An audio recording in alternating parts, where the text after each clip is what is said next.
My in-laws refused to let me attend their family reunion because it's for people with actual blood ties. When I showed up anyway, they took a group photo and told me, "Don't worry, you're not in it." My husband didn't say a word.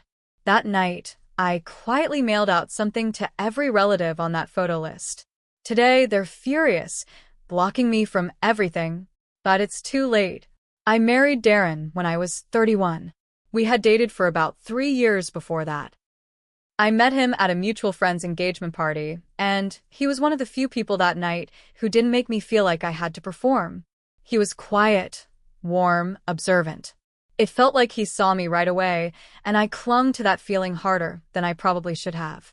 I didn't have a real family of my own, just a mother I rarely spoke to, and a father I haven't seen since I was 15. No siblings. No cousins I'm close to. So when Darren started inviting me to his family gatherings, I really tried. His family wasn't openly mean at first. Just cold. The kind of cold that makes you second-guess yourself constantly. His mom, Delia, would hug me like she was doing it for show. His sister, Camille, would always ask me the same questions every time we saw each other. Where I worked, what I did, like we'd never had a conversation before. His aunts made passive comments about how quiet I was, even though I spoke plenty. They just didn't listen. Still, I told myself it takes time. Some families are just tight and slow to let new people in. I baked pies for Thanksgiving. I helped clean up after dinners. I sent thank you cards after Christmas gifts, even though most of them were last-minute candles and regifted scarves. Once, I spent a week helping Camille's daughter prep for a school play. Costume work, driving her to practice, the whole thing. When she won an award later, they didn't mention me at all in their big Facebook post. It was little things like that. Always little things. 1 year into marriage, I told Darren how I felt. How they made me feel invisible. He rubbed my back and said, "That's just how they are. Don't take it personally." And I didn't. I told myself love would fix it. I thought being his wife would make me part of the family officially. I was wrong. Our wedding should have been a red flag. I wanted something medium-sized, maybe 50 people, but we ended up doing a courthouse ceremony with dinner afterward. His family said they couldn't afford flights and time off. We kept it small for them. A week later, Camille posted a beach selfie in Cancun with the caption, "Family wedding vibes, clinking glasses," and tagged everyone, including Darren's parents, uncles, cousins. I confronted him. He said it was bad timing and they couldn't miss that one. I swallowed that hurt. I had to. I didn't have anyone else. Fast forward to earlier this year. His aunt started planning a family reunion for July. A long weekend at a big house near Lake Huron. I was excited. I thought, finally, after all this time, maybe I'd be part of something real. I helped research places. I coordinated food delivery options. I even built a shared spreadsheet so people could pick bedrooms. No one ever said I wasn't invited. I just assumed I was. A few weeks before the trip, I overheard Darren on the phone in our bedroom. He had the door cracked open. He said, "She doesn't need to know. I'll just tell her it's a small thing." I stood in the hallway, holding laundry, just frozen. Later that night, I asked him directly, "Are we going to the reunion?" He hesitated, then said, "So, they're keeping it blood relatives only this time. Just to make it simple. You know how it is." I nodded, but inside, something cracked. After he went to bed, I sat in the kitchen in the dark. I read over old group messages from his family. Things I had ignored for years. Jokes where I was the punchline. Photos I wasn't tagged in. One from Christmas where I was literally cropped out. I cried, yes. But it wasn't the sad kind of crying. It was the hollow kind. The day of the reunion, I didn't say a word. I let him pack and leave. Said goodbye like it was any other day. But I went. I booked a room in a small in 15 minutes from the lake house. I showed up the second day around noon. I wore a nice summer dress and carried a tray of homemade cupcakes. Each one had a little flag with a family member's name. When I arrived, they were eating outside. I walked up slowly, smiling like I was just another guest. Everything went quiet. Delia walked over and said, "Oh, you're here." She took the tray and walked it straight to the kitchen. Camille muttered, "Seriously?" No one asked me to sit. Darren didn't even look at me properly. Just stood there with a plastic plate in his hand. Then came the group photo. Someone yelled, "Let's get everyone together." They started lining up. Cousins, aunts, kids, grandparents, all of them. I stood off to the side, unsure. I asked quietly, "Should I hop in?" Delia turned her head and said, "No need. We're just doing family." I was married to their son. I had brought gifts to every Christmas. Babysat their kids. Drove Delia to a medical appointment once when Darren couldn't. But I wasn't family. I stood there and watched them smile, joke, pose like I didn't exist. Darren didn't say a thing. Didn't even flinch. That night, I didn't cry. I went back to my hotel room and opened my laptop. I pulled up the family contact spreadsheet, names, emails, home addresses. I had helped build it for their Christmas card mailings. I drafted a letter. It was short, simple. I didn't scream or blame. I just wrote, "I know I was never really part of your family. I tried. Here are a few things I've seen over the years. Things you probably didn't think I noticed. But I did. I still tried to show up." Then I attached photos. Screenshots of group chats where they talked about me like I wasn't real. A message from Camille calling me awkward and needy. A post where someone joked about how Darren's wife always tries too hard. I included photos where I was cut out. Copies of thank you notes they never replied to. I mailed them, one by one. Some I emailed. Some I physically printed and sent by post. No drama, just the truth. I signed each one with my full name. By the time Darren got home, everything had started. Delia called him 3 times in a row. Camille made a vague status update about ungrateful women who ruin families. People started blocking me on Instagram. Some emailed me back. Angry, defensive, even cruel. But one cousin, Renee, messaged me privately. She said, "I always liked you. I just didn't know what to say." She sent a photo of the bracelet I gave her 2 years ago. She still wears it. Darren and I haven't really talked since. He's sleeping in the guest room now. He keeps saying, "You went too far." I just say, "Okay." I'm not yelling. I'm not fighting. But they blocked me. Too late. The letters are already gone. The week after the letters went out, things got worse fast. Darren's job was hosting a company cookout, and for the first time, I didn't go. I used to go every year, smile through small talk, bring deviled eggs, and pretend things were fine. But not this time. I stayed home. When he got back, he looked tense, pale almost. He didn't say anything until he poured himself a drink and sat across the room. "They're telling people you're mentally unstable," he said, quiet. "Who is?" I asked, though I already knew. "My mom, Camille, some of the cousins. They're telling the extended family you snapped, that you forged stuff, that you've been spiraling for years." I laughed, not because it was funny, but because of how fast they twisted everything. I didn't say a word to defend myself. I just nodded. Of course they are. That night, I logged onto Facebook, something I usually avoided, and saw Camille had posted a long story. Not using my name, but it was obvious. When someone tries to poison your family with lies, you protect your circle. Not everyone who smiles at you is safe. The comments were full of her friends and family backing her up. "You're so strong."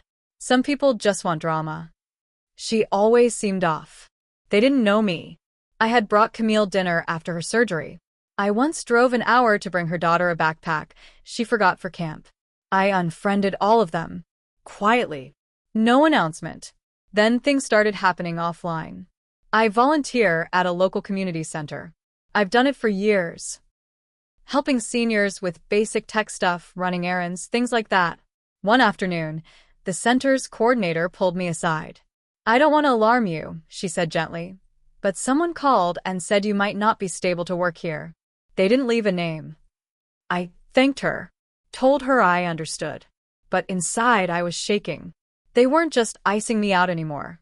They were trying to erase me, make me into a problem. I told Darren. He rubbed his forehead and muttered, Jesus. That's all. No anger toward them. No defense of me. Just stress.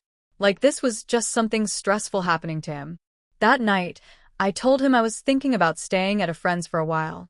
He shrugged and said, do what you need to do. I started packing the next morning. That same day, I got a message from one of Darren's younger cousins, Josh. He was maybe 20 in college. We'd always gotten along fine. He sent me a screenshot from the group chat the family uses. Someone had said, we should make sure she doesn't come around anymore. Darren needs to see who she really is. And Delia replied, we never should have let her in. It was right there. In writing. All the pretending was gone. Josh said, I don't think this is fair. You were always kind to me. I thanked him. I didn't ask him to pick sides. I moved out 2 days later. Just a suitcase and a duffel bag. Darren didn't stop me. He didn't even ask where I was going. A week after I left, I got a call from a lawyer. Apparently, Darren's family wanted to formally request I stop contacting anyone. They said I had engaged in slander. I didn't panic. I just forwarded every email and screenshot I had to my own lawyer. Nothing I sent was untrue. Nothing was threatening. It was my experience, my words, their own receipts. But they kept trying. Darren's sister started telling mutual friends I was manipulative. His mom said I used Darren to feel like I had a family. I heard from a neighbor that Delia had been by our house, talking to people in the driveway, saying I had gone off the deep end. I didn't confront her. I didn't show up. I just stayed quiet and wrote everything down. The weirdest part? Darren still texted me like we were fine. Like we were just taking space. He'd ask if I was eating okay. If I was feeling better. I stopped replying after a while. A few days ago, a package showed up at the address I was staying at. No name, no return address.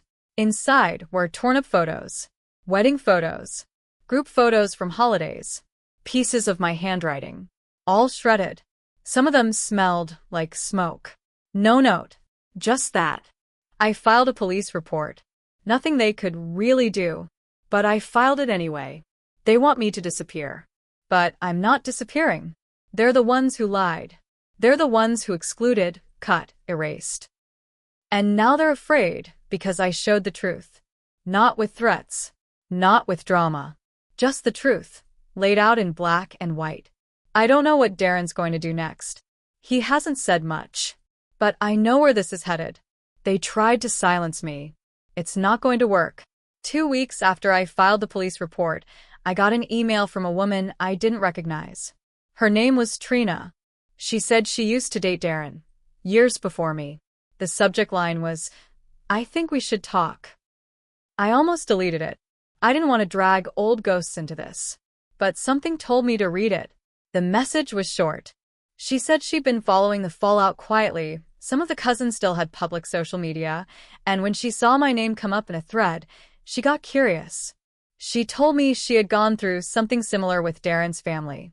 She dated him for 2 years and left after what she called constant gaslighting and silent group bullying. She wrote, they made me feel like I didn't belong no matter what I did.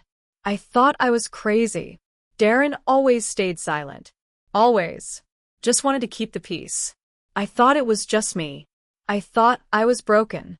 Now I'm not sure. I wrote back, careful but curious.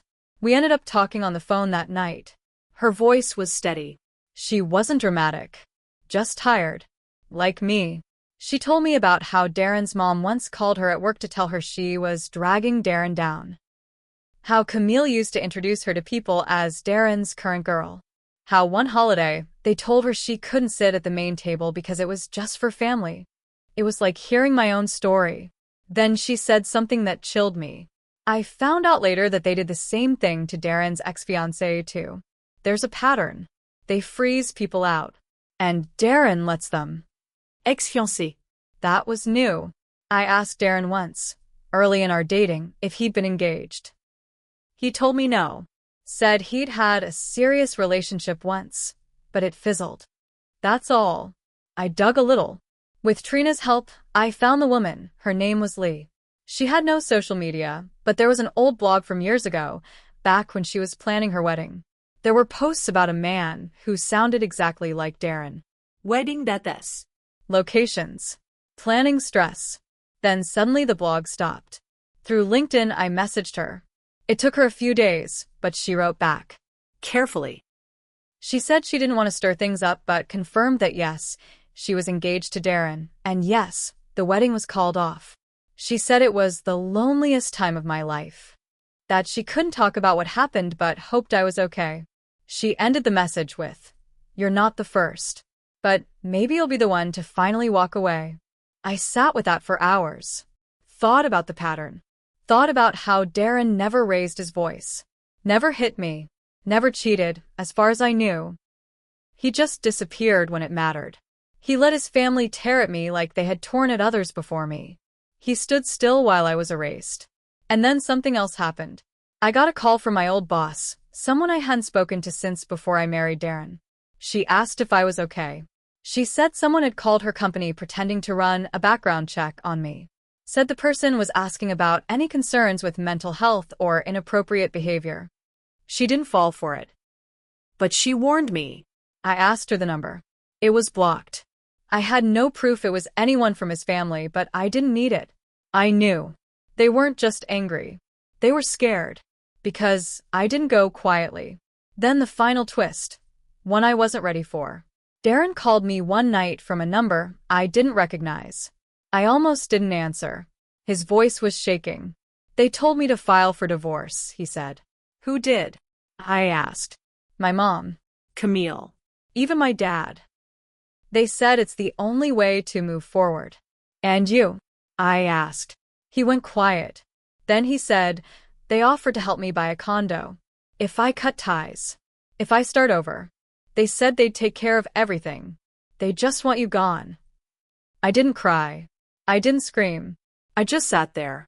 Because what he didn't realize was, he had already made his choice. Years ago. He just didn't want to say it out loud.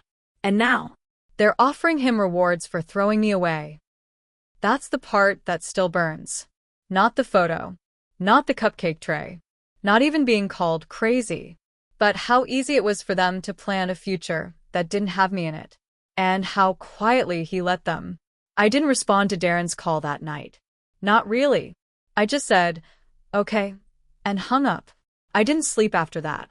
I sat at the edge of the bed, watching the dark turn to morning, watching the clock change. I kept thinking about all the versions of myself I had tried to be for them. The helpful one, the quiet one, the giving one, the one who made desserts, the one who let things go. That version was gone now. I called my lawyer the next day and told her I wanted to file first. I didn't want a war. I just wanted out. I wanted it on paper that I left. That I ended it. That I didn't wait around for him to grow a spine. That I didn't need permission to let go. She filed the paperwork within a week. When Darren got served, he texted me just once. "Wow. You really want to destroy everything." I didn't answer. I focused on myself instead. I got a new job in a nearby town. Found a one-bedroom with quiet neighbors. I started going back to therapy 3 years after I stopped when Darren said it was too expensive right now. I got back in touch with people I had drifted from, friends who had quietly disappeared when I got married, not because they didn't care, but because they saw what I didn't. One of them, Mariel, asked me, "Do you remember what you used to love doing?" I didn't. So I started from scratch.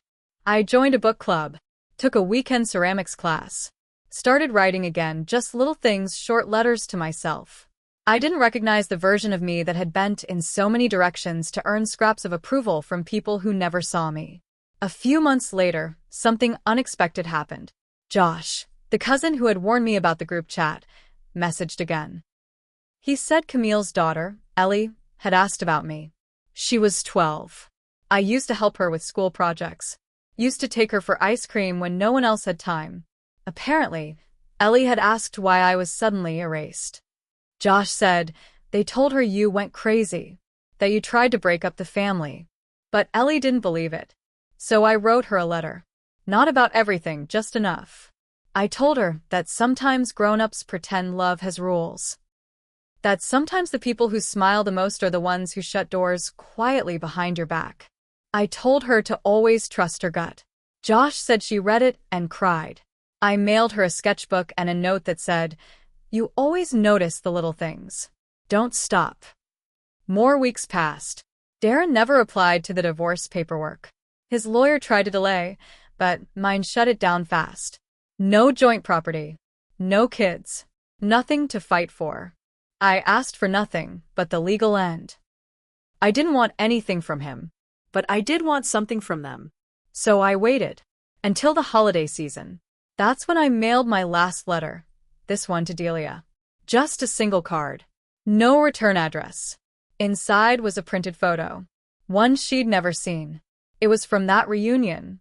Not the official family photo, the one they made sure I wasn't in, but a candid someone else had taken, which Josh had quietly sent to me. In the background, slightly blurred, you could see me standing at the edge of the crowd, holding a tray of cupcakes. Smiling. Still trying. I circled myself in red ink and wrote underneath, "This is the last time I tried to belong to you." I never heard back. But 2 weeks later, someone forwarded me a screenshot of Camille's Facebook. She had posted a quote about toxic people making up stories when they lose control. Comments were turned off. The family was cracking. Quietly. No big fights. No explosions. Just slow splinters. Josh messaged again. Said Darren moved into the condo his parents got him. Alone. No one visits much. He said, he's quieter now. Kind of a lost. I don't feel bad for him. But I don't hate him either. I think Darren loved me in his way. But he was weak. And weakness can be cruel when you hide it behind silence. He didn't lie with words. He lied with stillness. And that's the worst kind. I kept going. I built my life again.